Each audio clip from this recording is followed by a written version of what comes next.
तो साथियों नमस्कार, स्वागत है आप सबका आपके अपने चहेते संस्थान में और मैं हूं डॉक्टर अम्बरीश शुक्ल। साथियों, जब रोजगार की बात आती है तो वर्तमान समय में हमें जल्दी है कि हमें जल्दी से कोई न कोई नौकरी मिल जाए। ऐसी स्थिति में हमें पलायन करना पड़ता है एक अच्छे रोजगार के लिए अपने पड़ोसी राज्यों में।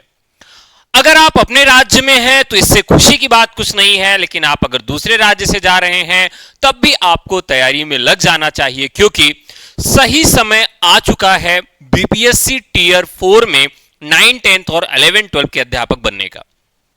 आज हम बात करेंगे 9, 10 के लिए कि 9, 10 का सिलेबस क्या है, 9, 10 के जो अध्यापक हैं वो क्या समझ कर पढ़ें। समझने का अर्थ यह है कि आज से ही अपने एटीट्यूड में आपको यह ला लेना है कि हम अध्यापक बन चुके हैं क्योंकि एक अध्यापक की सामान्यतः नौकरी जो होती है कितने घंटे की होती है? सामान्यतः 6 घंटे की नौकरी होती है और 1 घंटे आने जाने में कुल मिलाकर तैयारी करने में 8 घंटे का समय आपको देना है। यदि आप उस नौकरी के लिए 8 घंटे पढ़ नहीं सकते हैं तो वो नौकरी आपके लिए नहीं है। तो अपने अंदर कैपेसिटी बिल्ड करिए 8 घंटे तैयारी करने की। और कितने दिन नौकरी करनी है? कम से कम 6 दिन।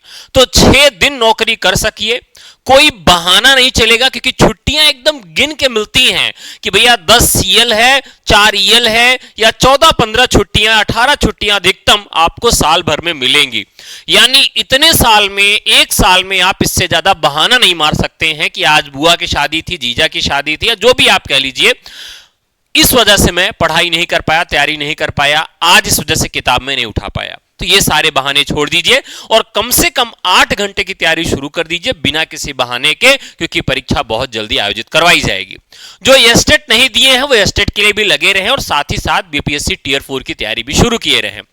आज हम बात करेंगे कि कहां से शुरुआत करें। बहुत सारे लोगों का यह सवाल रहता है कि सर हम शुरुआत कहां से करें। साथियों, मैंने बीपीएससी टीयर 1, 2, 3 तो पढ़ाया है और लास्ट में टीयर 3 अगर आपने देखा हो तो उसमें टीजीटी का टॉपर रैंक 1 और टॉपर रैंक 2 दोनों टीचर्स एकेडमी से है। दोनों का साक्षात्कार इंटरव्यू हिंदी में मैंने करवाया था।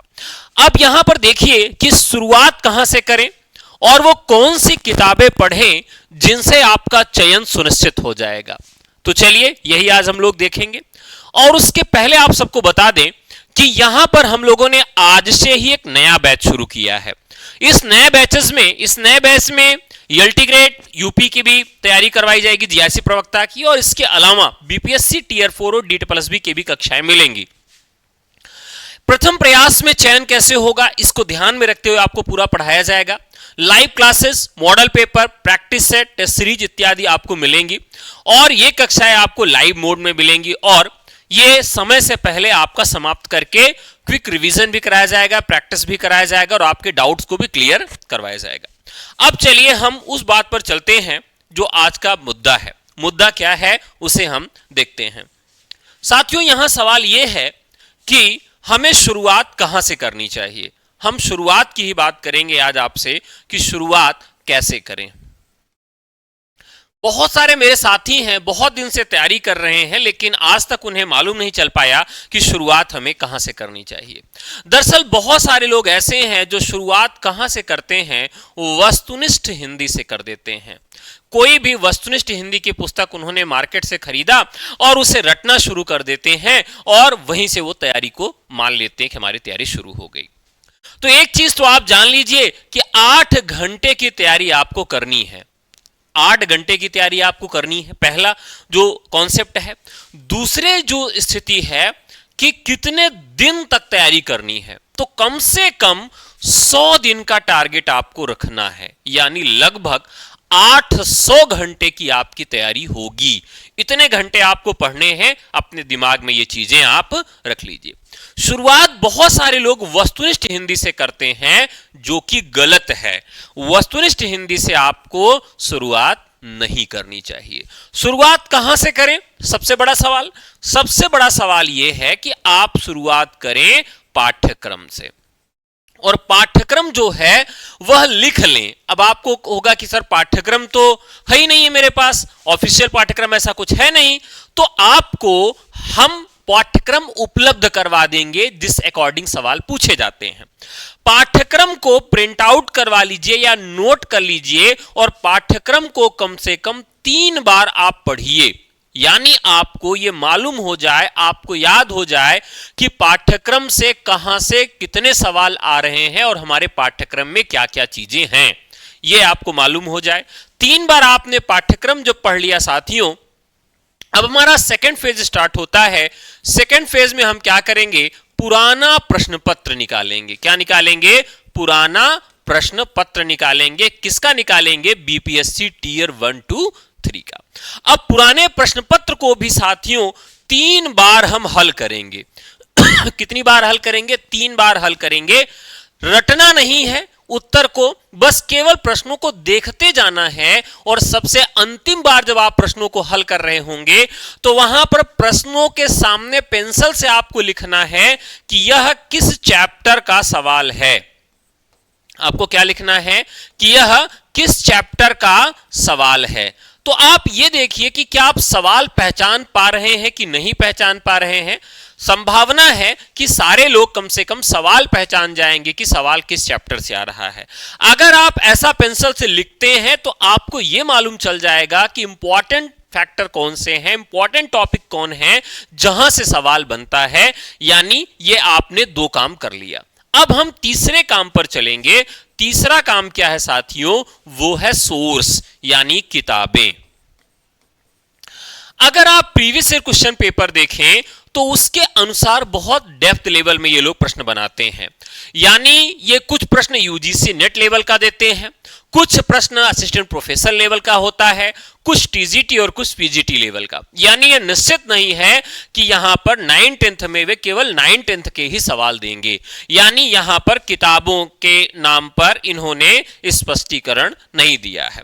अब किताबों में भी आपको ध्यान रखना है कि आपको बीपीएससी बोर्ड जो है, ठीक है, जो बिहार का बोर्ड है, बिहार बोर्ड की किताबों को आपको एक बार ले लेना है। ठीक है, बिहार बोर्ड की किताब को आपको ले लेना है और उसमें से जो व्याकरण है, ठीक है, व्याकरण है और जो साहित्य है, साहित्य कैसे आप देखेंगे कि किसकी किसकी रचनाएं लगी हैं।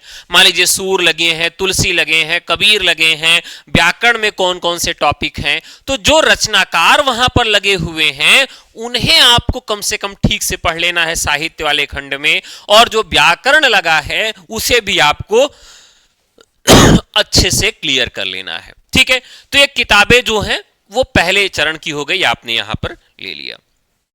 अब आ जाएंगे हम मुख्य तौर पर कि हमें किताबें कौन सी पढ़नी चाहिए, शुरुआत कहां से करें। तो एक किताब आती है साथियों जिसका नाम है हिंदी साहित्य का सरल इतिहास। हिंदी साहित्य का सरल इतिहास। इसी किताब का नाम आपको संक्षिप्त इतिहास के नाम से भी मिल जाएगा। तो यह पुस्तक आप मार्केट से ले लीजिए, बहुत ही पतली सी किताब है। यह पहले एनसीईआरटी से छपती थी और आप इस पुस्तक के द्वारा क्या कर सकते हैं, बहुत कम समय में पूरा पढ़ सकते हैं। एक बार में ही इस किताब को पढ़ना है। हो सकता है कि इस पूरी किताब को पढ़ने में आपको 8 घंटे का समय लग जाए, कोई बात नहीं है। चाय पीजिए, कॉफी पीजिए, खाना खाइए, कुछ भी करिए, लेकिन एक लगातार बैठ के 8 घंटे में इस किताब को पढ़िए और पेंसिल से आप उन चीजों को मार्क करते चलिए जो आपको थोड़ा महत्वपूर्ण लगे या प्रीवियस क्वेश्चन पेपर में आपको आया हुआ दिखे। बस रटने की और याद करने की आपको जरूरत ही नहीं है। क्लियर हो गया? पहला काम आपने कर लिया। अब दूसरे काम पे आते हैं। दूसरा काम है हिंदी साहित्य का इतिहास रामचंद्र शुक्ल का। पुस्तक का नाम है हिंदी साहित्य का इतिहास, रामचंद्र शुक्ल। रामचंद्र शुक्ल, ठीक है। मैं आपको झूठे वादे करके नहीं बता सकता कि यार एक गाइड पढ़ लो, एक किताब पढ़ लो, आपका चयन हो जाएगा। कोई भी एक गाइड और एक किताब पढ़कर आपका चयन नहीं हो सकता है। अगर ये कोई कह रहा है तो आपको मानना है, लेकिन प्रीवियस क्वेश्चन पेपर उठा के एक बार देख लेना है।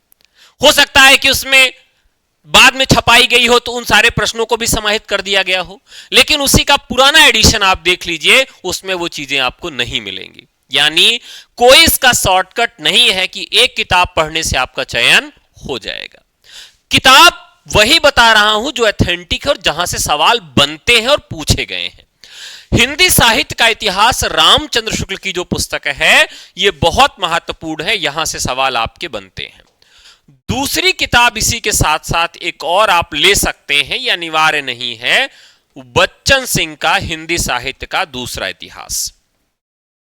ठीक है, दूसरा इतिहास, हिंदी साहित्य का दूसरा इतिहास के नाम से यह पुस्तक मिलती है। ये दो किताबें आपकी पर्याप्त है, पहली ज्यादा महत्वपूर्ण है। ठीक है, हिंदी साहित्य के इतिहास के लिए। फिर अगली पुस्तक जो आपकी है निशा अग्रवाल की काव्यशास्त्र।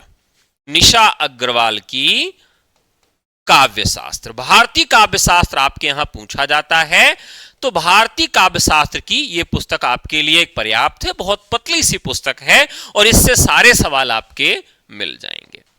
इसके अलावा अब हिंदी व्याकरण की बात करें तो वासुदेव नंदन की हिंदी व्याकरण, वासुदेव नंदन प्रसाद की हिंदी व्याकरण किताब आपको लेना है, हिंदी व्याकरण पुस्तक आपको लेना है।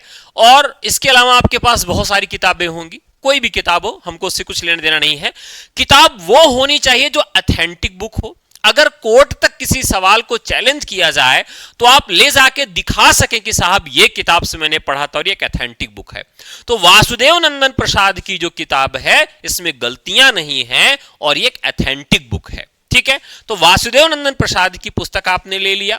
अब इसके बाद क्या लेना है आपको? हिंदी व्याकरण के बाद एक पुस्तक आती है हरदेव बाहरी की। पुस्तक किसकी आती है? हरदेव बाहरी की पुस्तक आती है राजकाज में हिंदी। क्या आती है? राजकाज में हिंदी। यह पुस्तक आप जरूर ले लीजिएगा। यहां से जो कुछ शब्दावलियां हैं आप देखेंगे कि 2-3 शब्दावलियां ऑफिशियल लैंग्वेज क्योंकि हिंदी है, राजकाज की भाषा हिंदी है, तो कार्यालयी हिंदी से 2-3-4 शब्दावलियां पूछी जाती हैं। तो हरदेव बाहरी राजकाज में हिंदी, यहां से सवाल आपका बन जाएगा। इसके अलावा 11th-12th में NCERT में एक पुस्तक चलती है संचार माध्यम। कौन सी पुस्तक चलती है? संचार माध्यम। यह पुस्तक भी NCERT की है, इसको भी आपको ले लेना है। इसमें से भी थोड़ा बहुत काम आपका हो जाएगा। तो ये इंपॉर्टेंट बुक्स हैं जो आपको लेनी है, जिससे काम आपका होगा और महत्वपूर्ण है। इसके अलावा अब आपको और क्या क्या लेना है? इसके अलावा साथियों TGT और PGT, कहां का? यूपी का। TGT PGT DSSB का। और इसके अलावा UGC। अब इसमें इन सिलेबस इनका डिफरेंट है, भिन्न है। जैसे यूपी TGT PGT में संस्कृत है, बिहार में नहीं है, तो संस्कृत छोड़कर बाकी जितने भी सवाल यूपी TGT PGT के हैं उन्हें आपको पढ़ना है। DSSB में पाश्चात्य काव्यशास्त्र है, उसको छोड़कर जो भी है DSSB में उसके भी पुराने सवाल आपको पढ़ने हैं। UGC नेट में पाश्चात्य काव्यशास्त्र है, कुछ पुस्तकें लगाई गई हैं, उनको छोड़कर जो हिंदी साहित्य का इतिहास और काव्यशास्त्र वाला पोर्शन है उसके सवाल यहां से आपको देखने हैं। यानी यहां से भी सवाल पूछ लिए जाते हैं। अगर आप पिछले बार के पेपर उठा के देखें तो UGC नेट से भी कई सवाल हूबहू उठा के पूछ लिए गए थे। कुछ सवाल अनुक्रम वाले थे, जिन्हें सीक्वेंस में लगाना था, वो सवाल UGC नेट वाले ही थे, हूबहू आप कह सकते हैं कि कॉपी पेस्ट कर दिए गए थे। इसलिए इन परीक्षाओं के जो PYQ हैं आपके अकॉर्डिंग टू सिलेबस, उनको भी आपको देखकर रखना है। ठीक है साथियों, अगला अब इसमें एक और सवाल आता है कि इसका पाठ्यक्रम है कैसा। देखिए, जो हमारा साहित्य है वह पहले वांग्मय के नाम से जाना जाता था। वाक्धनमय यानी जो बोलने की परंपरा में था उसे हम वांग्मय कहते हैं। वांग्मय का जब विकास होता है तो यह 3 भागों में विभक्त हो जाता है। एक तो हो जाता है वार्ता, दूसरा हो जाता है शास्त्र और तीसरा हो जाता है साहित्य। ठीक है, अब हमें अपने पाठ्यक्रम में देखें तो क्या क्या चीजें यहां से मिल रही हैं। वार्ता का मतलब होता है कि जैसे मैंने कहा कि भाई हमारे गांव में एक पतोहू आई है, एक बहू आई है, जब से आई है पूरे घर को नाको चने चबवा दी है। अब आप अगर व्याकरण नहीं जानते, वार्ता के नियम नहीं जानते, तो आप क्या कहेंगे, अच्छा जो पतोहू आई है वो नाक से चने सुड़कवा रही है, यानी अपने ससुर से कहती है कि चना सुड़क नाक से, और ससुर जी नाक से चना सुड़कते हैं और फिर उसके बाद जब मुंह में जाता है तो उसको चबाते हैं। ऐसी बात नहीं है। वार्ता में क्या होता है, शब्दों का महत्व नहीं होता है, अर्थ का महत्व होता है कि वहां से कौन सा अर्थ निकलकर सामने आ रहा है। तो वार्ता में आपको शब्दार्थ जो हैं वो आपको यहां पर पढ़ने हैं, शब्दार्थ आपको पढ़ने हैं, यानी जिसमें आप मुहावरा, लोकोक्ति, पर्यायवाची, विलोम, वाक्यांशों के लिए एक शब्द, ये जो पोर्शन है ये वार्ता के अंतर्गत आपको पढ़ना है। डिटेल सिलेबस भी आपको मैं कल बता दूंगा। शास्त्र के अंतर्गत साथियों दो चीजें पढ़नी है।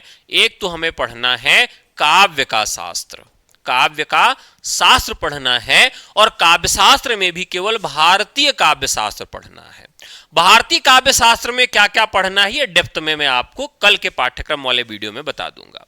काव्य शास्त्र के बाद इसी में आपको व्याकरण शास्त्र पढ़ना है। क्या पढ़ना है, व्याकरण शास्त्र पढ़ना है, और व्याकरण में क्या क्या चीजें पढ़नी है यह भी आपको हम डेप्थ में कल जब पाठ्यक्रम को बताएंगे तो इसमें बता देंगे। अब साहित्य में क्या क्या पढ़ना है इसे भी आपको हम बता देते हैं। साथियों साहित्य का जो विभाजन है वह 3 भागों में हो गया प्रमुख तौर पर। एक को हम कहते हैं गद्य, दूसरे को कहते हैं पद्य, और तीसरे को हम क्या कहते हैं, चंपू कहते हैं। अब यहां गद्य में सभी विधाएं आपको पढ़नी है। गद्य में जो है चाहे वो कथा मूलक विधाएं हो, यानी कथा साहित्य हो, या फिर कथेतर साहित्य हो, या फिर अन्य गद्य विधाएं हो, वो सारी विधाएं आपको यहां पर पढ़नी है। हाँ, एक अच्छी बात यह है कि कोई टेक्स्ट बुक, कोई किताब आपको अलग से नहीं पढ़नी है कि मान लीजिए गोदान पढ़ना, ऐसा नहीं है। गोदान के विषय में जानकारी रखनी जो महत्वपूर्ण रचनाएं हैं। पद्य में भी आपको क्या करना है कि जो महत्वपूर्ण रचनाएं हैं और जो महत्वपूर्ण रचनाकार है उन्हीं को पढ़ना है, और चंपू में भी यही बात लागू होती है। यानी गद्य, पद्य और चंपू तीनों में जो महत्वपूर्ण विधाएं हैं वो आपको सब पढ़नी है। प्रश्नों के प्रारूप की बात कर लें तो प्रश्नों के प्रारूप में जैसे आपको पुरस्कार सब पढ़ने हैं, पुरस्कार बहुत महत्वपूर्ण है। इसके अलावा कालजयी रचनाएं, कालजयी रचनाएं वो होती हैं जो काल पर विजय प्राप्त कर लेती हैं समय पर। जैसे अगर हम जयशंकर प्रसाद का नाम लें तो उनकी जो सबसे चर्चित रचना है वो आपकी जुबान पर आएगी और वह रचना कालजयी रचना कहलाएगी। जैसे हमने कहा प्रेमचंद, और प्रेमचंद के कहने पर आपके मुख से जो सबसे पहली रचना उनकी आती है वो उनकी कालजयी रचना है, क्योंकि वो आपकी जुबान पर है, वो काल में मंडरा रही है। प्रेमचंद का नाम लेते ही हमारे मुख से गोदान निकल आता है, इसका मतलब गोदान कालजयी रचना है।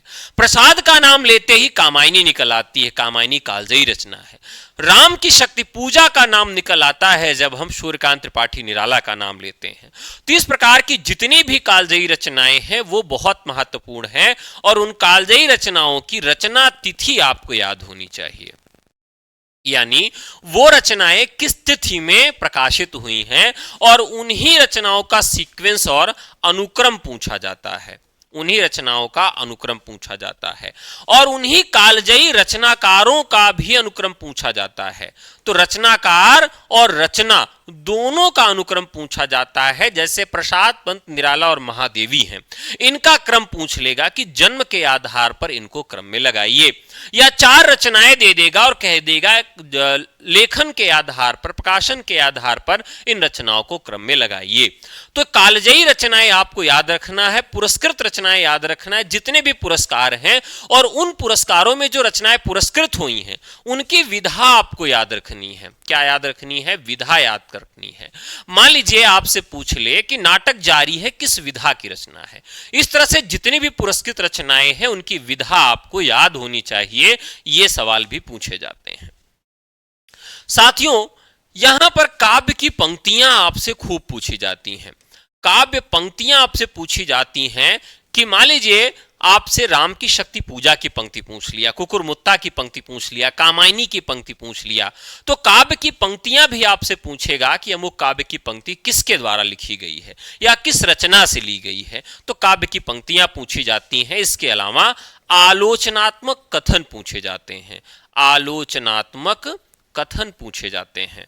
आलोचनात्मक कथन का मतलब क्या है कि स्टेटमेंट पूछे जाते हैं कि मान लीजिए आपसे पूछा कि भाई प्रेमचंद को रामचंद्र शुक्ल ने क्या कहा है, या हजारी प्रसाद द्विवेदी ने शुक्ल जी के किन आलोचनात्मक तथ्यों को खंडित किया है, या यहां पर पूछ ले कि आध्यात्मिक रंग के चश्मे आजकल बहुत सस्ते हो गए, यह किसका कथन है।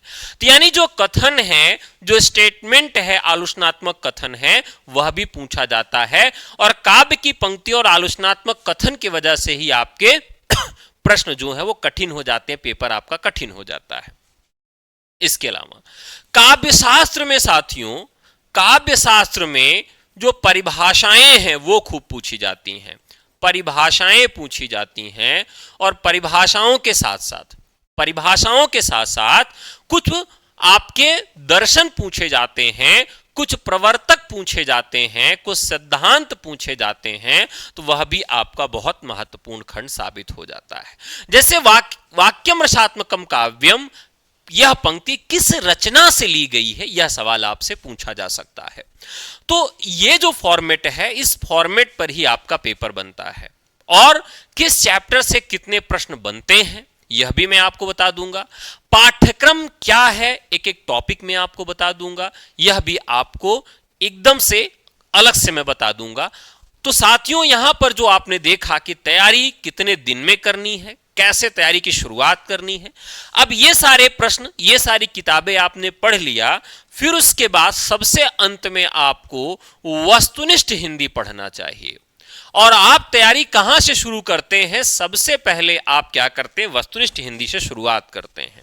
ठीक है, तो आप हमारे विषय में अगर मेरा नाम जानते रहेंगे तो हो सकता है मेरा नाम आप भूल जाएं, लेकिन मेरा काम जानते रहेंगे तो मेरा नाम आप भूल नहीं पाएंगे। वस्तुनिष्ठ हिंदी क्या करती है? काम नहीं बताती, पहले नाम बताती है। और मैं आपसे निवेदन करता हूं कि हिंदी पढ़ने का जो सही ढंग है, पहले आप डेप्थ में जाइए, जानकारी लीजिए, उसके बाद फिर वस्तुनिष्ठ हिंदी पर आइए। वस्तुनिष्ठ हिंदी पर आने के बाद पुनः आप PYQ सॉल्व करिए। लोग शुरुआत कहां से कर देते हैं? PYQ से शुरुआत करते हैं, लेकिन वहां पर प्रश्नों को रटना नहीं है, केवल एक बार देखना है। अब यहां PYQ जब आप सॉल्व करें तो यहां पर बहुत ही सीरियस ढंग से सॉल्व करें, और फिर क्या करें? चैप्टर वाइज आपको सवाल हल करने हैं। ठीक है, MCQ आपको सॉल्व करना है। अब चैप्टर वाइज हर एक चैप्टर का अलग अलग MCQ सॉल्व करना है PYQ के बाद। और फिर क्या करना है? आपको अपना डाउट क्लियर करना है। और फिर अगर परीक्षा आपकी कंप्यूटर बेस्ड हो रही है, ठीक है, कंप्यूटर बेस्ड परीक्षा हो रही, तो ऑनलाइन आप प्रैक्टिस करके जाएं। और अगर परीक्षा OMR सीट पर हो रही है तो परीक्षा से पहले कम से कम 10 OMR सीट पर आप पेपर सॉल्व करके जाएं। होता क्या है कि जब आप पहली बार या बहुत दिन बाद OMR सीट पर सवाल हल करते हैं तो 2-3 सवाल आप ऐसे गलत करके आते हैं जो आपको आते रहते हैं। 2-3 सवालों के जवाब आप गलत या तो गोला लगा देते हैं, बुकलेट में दूसरा, OMR सीट में दूसरा गोला लगा देते हैं, या एक ही गोले में 2 जगह भर देते हैं। तो ये बहुत सारी समस्याएं आ जाती हैं और टाइम मैनेजमेंट भी आपका नहीं हो पाता है OMR सीट की वजह से।